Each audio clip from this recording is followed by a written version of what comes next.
Good morning, my brothers and sisters. What does your soul long to obtain?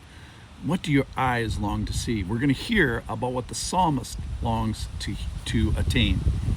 This is from Psalm 119, the longest psalm in the Bible. We're going to start in verse 81. We're taking little chunks at a time, little stanzas, 8-verse stanzas.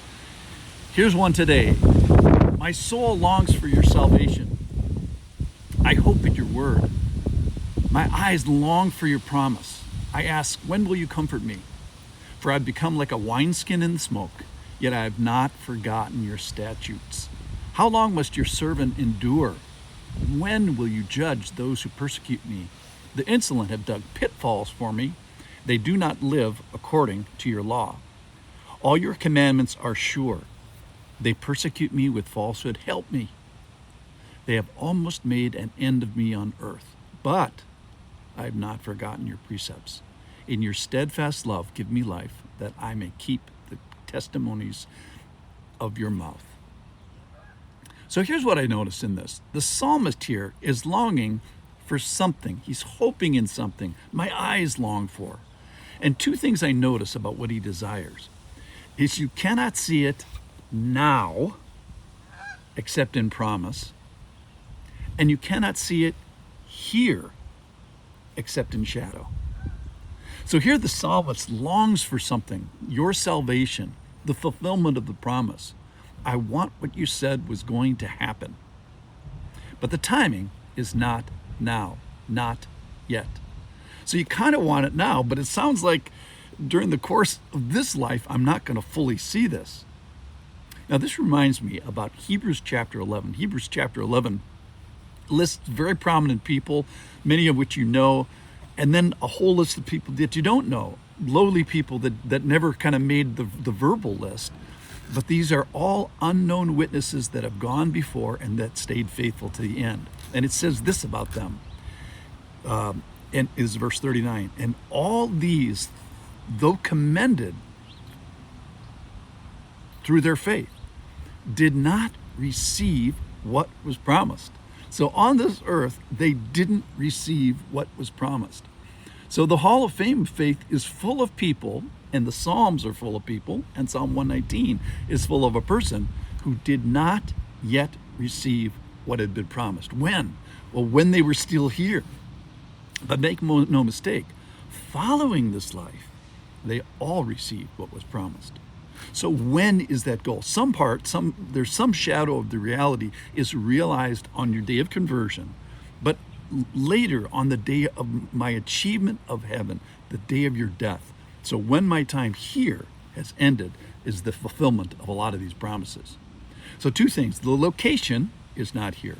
So where is that goal? Is it even on this planet? So think about this. The goal isn't even here, not on this world. So similarly, what are my eyes looking for? Is it something on this planet, some particular beauty or place or relational achievement or academic goal or some travel destination even, or financial hurdle that is successfully met, or some life stage that has gone through? What the psalmist is saying is the object of his ambitions are otherworldly. His aspirations are not here and not now. He speaks of a salvation that is, at least in one sense, currently incomplete. Now, I did not awaken this day and find myself in the arms of the Lord. So I agree that this has been ultimately achieved by God already, but not currently seen. So I'm hoping in your word and that what you said is going to happen is happening. So you cannot see it now, except in promise. You cannot see it here, except in shadow.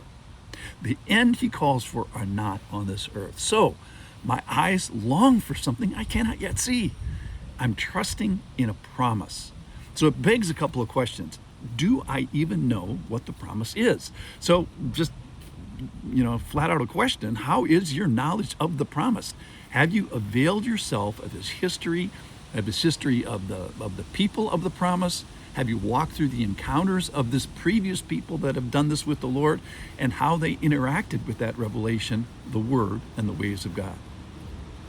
So just knowledge. The second one is, how's your faith in the promise? What's my response? Am I hoping in the Word, trusting in His comfort, not forsaking to the very end?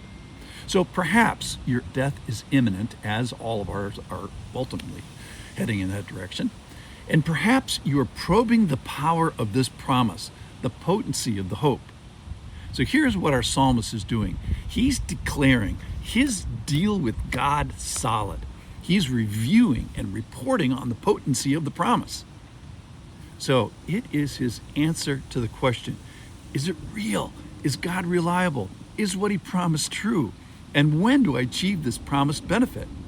So he answers, when the timing is right, which is after this life, after my death, and when the location is right, then maybe you can call that paradise like he did to the thief on the cross, or heaven, or the new earth as it's described in Revelation. So are the promises real? Is the promise maker true? Yes, yes, yes. So join with the psalmist and with me and with the Hall of Fame of faith people whose faith has now become sight, and say, my soul got what it longed for, your salvation. My hope in the Word was found true. Your commandments are sure. And my eyes got to see what you promised. And I will see you there. Thanks for listening.